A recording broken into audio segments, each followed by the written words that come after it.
ሰላም እንዴት ናችሁ? ዛሬ የምናገርበት ጉዳይ ስለ ባህል ነው። ስለ ባህልና ወግ እነ አዶናይ ብርሃንና ሌሎች ኢትዮጵያውያን ቲክቶከሮች ስለታሰሩበት ጉዳይ ማለት ነው። በነገራችን ላይ አዶናይ ስለተፈታ በጣም ደስ ብሎኛል። ሌሎቹ ኢትዮጵያውያን ቲክቶከሮችም የታሰሩት ተፈተው እንደሚሆን ተስፋ አደርጋለሁ። ለነገሩ የኢትዮጵያ መንግስት ብዙም ለረጅም ጊዜ አስሯቸው እንደማይቆይ አስብ ነበረ። እንዲሁ ትንሽ ቆንጠጥ ለማድረግ ነው። የኢትዮጵያ መንግስት የወላጆች ሚና የወላጆችን አይነት ሚና መጫወት ይፈልጋል። እንዲህም ስል የተለመደው የወላጆች ሚና ማለት ነው። ኢትዮጵያውያን እንሰማለን አይደል? እናውቃለን። ወላጅማ ህፃናትን ቆንጠጥ ማድረግ አለባቸው። ወላጆች ህፃናትን ቆንጠጥ ማድረግ አለባቸው። ወላጆችማ ህፃናትን መቅጣት አለባቸው ምናምን የሚባለው ነገር እናውቃለን። እና በእርግጥ እኔ በዚህ አላምንም። ወላጆች ህፃናትን ለተገቢውን ስነ ምግባርና ስብዕና ይዘው እንዲያድጉ መቅጣት ወይም ቆንጠጥ፣ መደብደብ፣ መሳደብ ምናምን ይሄ ልክ ነው ብዬ አላምንም።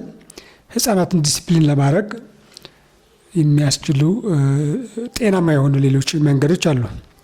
ከህፃናት ጋር ብዙ ጊዜ ሰርቻለሁ። ከህፃናት ጋር የሚያያዝ ስራ በሙያዬ እና ህፃናትን ዲሲፕሊን የምናደርግባቸው ጤናማ የሆኑ ጥሩ ስብዕና እና ስነ ምግባር ይዘው እንዲያድጉ የሚያደርጉ ሌሎች ጤናማ የሆኑ መንገዶች አሉ።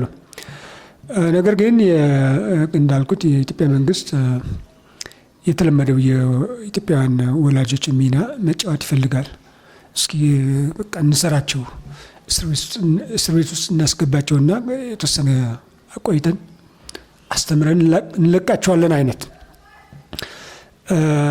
አሁን እንደሰማነው እንግዲህ የኢትዮጵያ ፌዴራል ፖሊስ ቲክቶከሮቹን ያሰረበት ምክንያት ከሶሻል ሚዲያ እንዳየነው ከኢትዮጵያ ባህልና ወግ በሚጻረር መልኩ ለብሳቸዋል ምናምን የሚል ነው። እና እኔ ጥያቄ አለኝ። ማስታወሻዬን እያየሁ እንድናገር ፍቀዱልኝና አንዱ ጥያቄ ምንድን ነው? እንደዚህ አይነት ህግ አለው ወይ? እንደዚህ አይነት ህግ አለው ወይ ማለት በኢትዮጵያ ወንጀለኛ መቅጫ ህግ ወይም ደግሞ በህገ መንግስቱ ወይም ደግሞ በፍትሐ ብሔሩ ምናምን እንደዚህ አይነት በግልጽ የተደነገገ ህግ እንደዚህ አይነት አንቀጽ ወይም ቁጥር አለ ወይ? ያ ነው አንድ ጥያቄ። ማለት እንደ ወንጀል እንደ የሚቆጠር ተግባር ስለሆነ ነው ወይ እነሱ የታሰሩት ማለት ነው። ከባህልና ከወግ የሚጻረር አለባበስ ተከትላል ተብሎ ሰው መታሰር አለበት ወይ? እንደዚህ አይነት ህግ አለ ወይ ነው ጥያቄ። ሁለተኛ የባህልና የወግ ጉዳይ የምርጫ ጉዳይ አይደለም ወይ? ባህልና ወግ በምርጫችን የምንከተለው ነው። በግድ መከተል ያለብን ጉዳይ አይደለም። ኮምፐልሰሪ አይደለም። እኔ በሙያዬ በዩኒቨርሲቲ ውስጥ ያጠናሁት ትምህርት ሶሲዮሎጂ ነው። ሶሲዮሎጂ ማለት በአማርኛ ምንድን ነው የምንለው? ስነ ማህበረሰብ ምናምን ነው አይደለም የምንለው። ሶሲዮሎጂ ደግሞ ከባህል ጋር የሚያያዝ ዲሲፕሊን ነው እና ስለ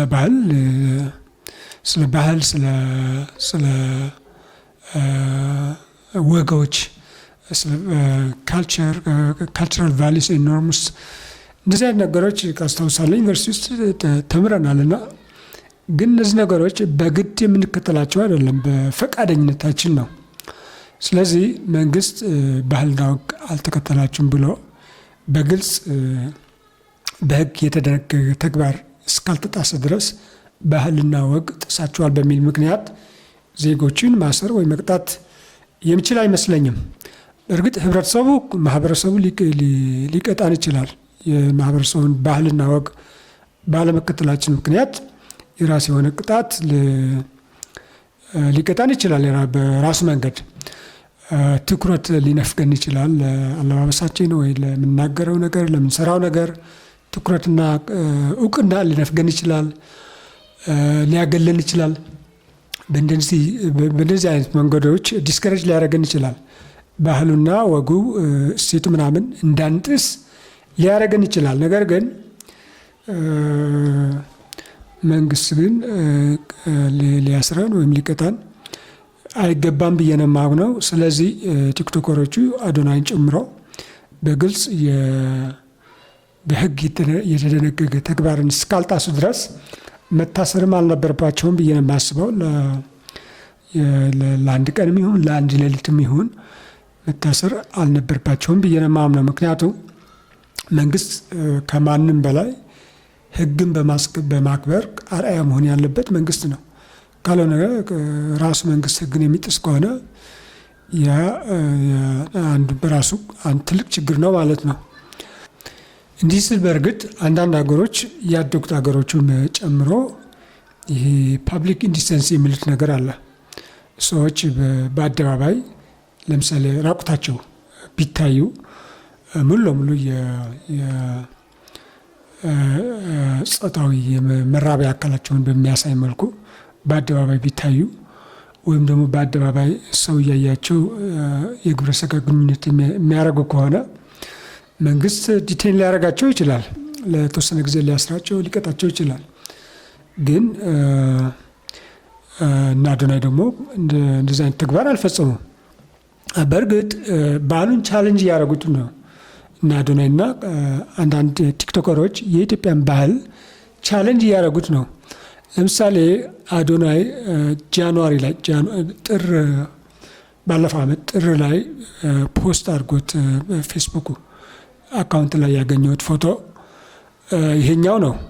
ለቪዲዮ ታምኔል ወይም ከቨር የተጠቀምበትም የኛ ፎቶ ነው እና በዚህኛው ፎቶ አዶናይ አምረዋል። እንደምናየው ያለቅሳል፣ እንባው እንደ ጅረት ይፈሳል፣ አፉ እንዳይናገር ታፍነዋል። ፎቶውን ለመግለጽ የጻፈው ጽሑፍ ደግሞ ምን ይላል? በባህል የታሰረ ወጣት ተቆጥሮ አያልቅም ይላል።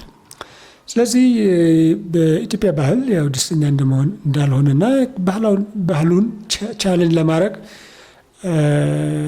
ይህኛው አንድ ምሳሌ ልንቆጥረው እንችላለን።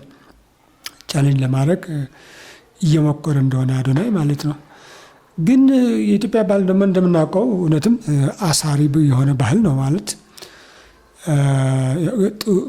ጥሩ የሆነ በጎ የሆነ ጎን አለው ባህላችን። በአንድ በኩል ደግሞ ጎጂ የሆነ ጎንም አለው። ለምሳሌ በጋራ መኖራችን፣ ማህበራዊ ህይወታችን ትስስሩ የጠበቀ መሆኑ፣ እንደ ቤተሰብ መረዳዳት፣ አብሮ መኖር፣ አብሮ መመገብ፣ መተሳሰብ ምናምን እንደዚህ አይነት ነገሮች ጠቃሚ ነገሮች ናቸው።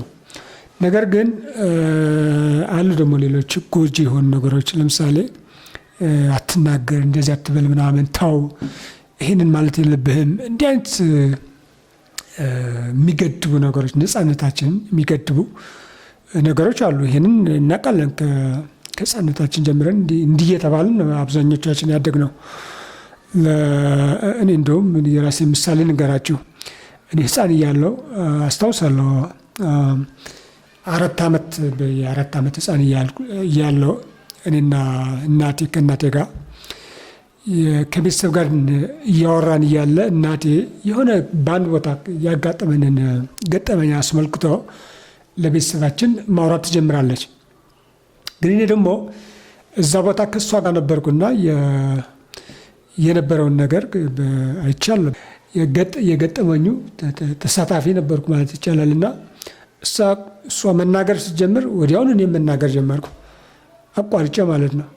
ከዛ አይኗ አፈጠጠችብኝ እና ስታፈጥብኝ በአንዴ ነው እንባዬ ዝርግፍ ያለው። መቋቋም አልቻልኩም ራሱ የእርሷን ግልምጫ ማለት ነው። እና እናቴን በጣም ወዳታለሁ እናቴን። ግን የእንዲህ አይነት ጉዳዮች ግን አሉ ታውቃላችሁ። ማለት ወላጆች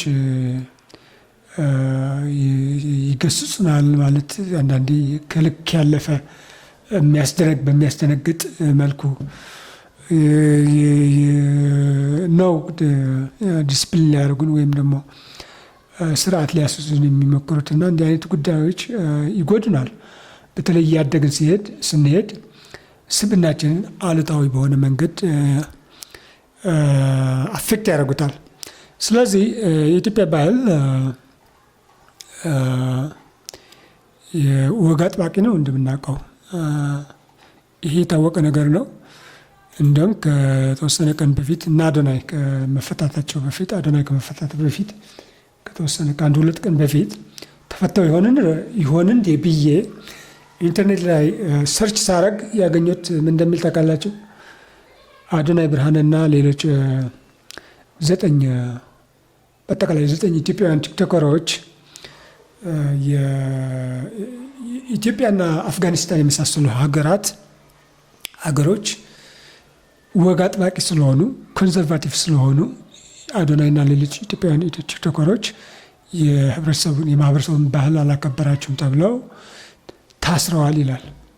እንግዲህ አስቡት፣ ከአፍጋኒስታን ጋርም እያወዳደር ነው ማለት ነው።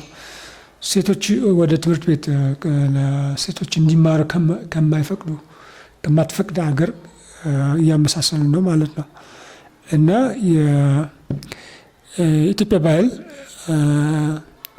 ወግ አጥባቂ መሆኑ ይታወቃል። ስለዚህ ገንቢ የሆነውን የባህል እንዲቀጥል ማድረግ ያስፈልጋል። ጎጂ የሆነውን ደግሞ ቅድም እንዳልኩት ነፃነትን የሚጋፋ ነገር እንዲቀየር ማድረግ ያስፈልጋል ብዬ ነው የማምነው። ደግሞም ባህልና ወግ ቋሚ ነገሮች አይደሉም። በጊዜ ሂደት እየተቀየሩ ሊሄዱ የሚችሉ ከህብረተሰቡ ጋር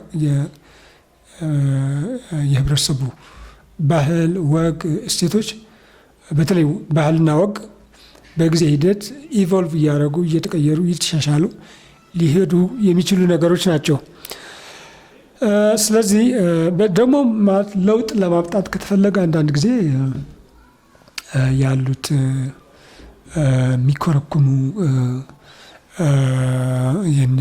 ለውጥ እንዳናመጣ ወደፊት እንዳንራመድ አስረው ኮርኩሞ የሚይዙን ነገሮች እነዛን ቻሌንጅ ማድረግ ያስፈልጋል። መጋፈጥና መድፈርም ያስፈልጋል። ስለዚህ አስፈላጊ ነው ብዬ ነው የማስበው። ስለዚህ እንደው ይሄ የማክረር ነገር ማለት ባህል ወግ ተጣሰ የሚባለው ጠንካራ ወቀሳ ያንን ከዛ ይልቅ ሕግ ተጣሰ፣ ባህልና ወግ ተጣሰ ብለን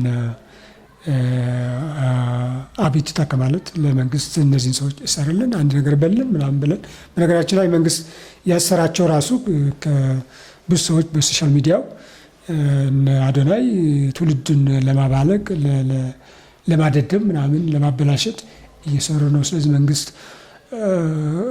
አንድ ነገር ማድረግ አለበት። እንደዚህ አይነት ወቀሳዎች ስላቀረቡ ይመስለኛል ያሰራቸውና እንደ ባህልና ወግ ተጣሰ ብለን አምርረን ከምንወቅስ ሕግ ተጣሰ ብለን ጠንካራ ተቃውሞ ብናሰማ የተሻለ ነው ብዬ ነው የማስበው። ምክንያቱም እናውቃለን እኮ እኛ ሀገር ብዙ ነገሮች ይፈጸማሉ። ብዙ ነገሮች ማለት ለማሰብ ራሱ የሚያዳግቱ የሚሰቀጥጡ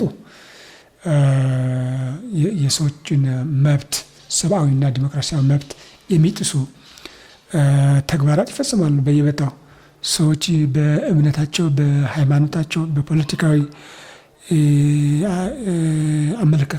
አመለካከታቸው ምክንያት እስከ መገደል ይደርሳሉ፣ ይገደላሉ። እና እንደዚህ አይነት ግፎች ነው አምርረን እንደ ማህበረሰብ መቃወምና እንዲያቆም መታገል ያለብን ብዬ አስባለሁ። ስለዚህ ይህን ለማለት ነው ዛሬ ይህችን ቪዲዮ የሰራሁት። አመሰግናለሁ።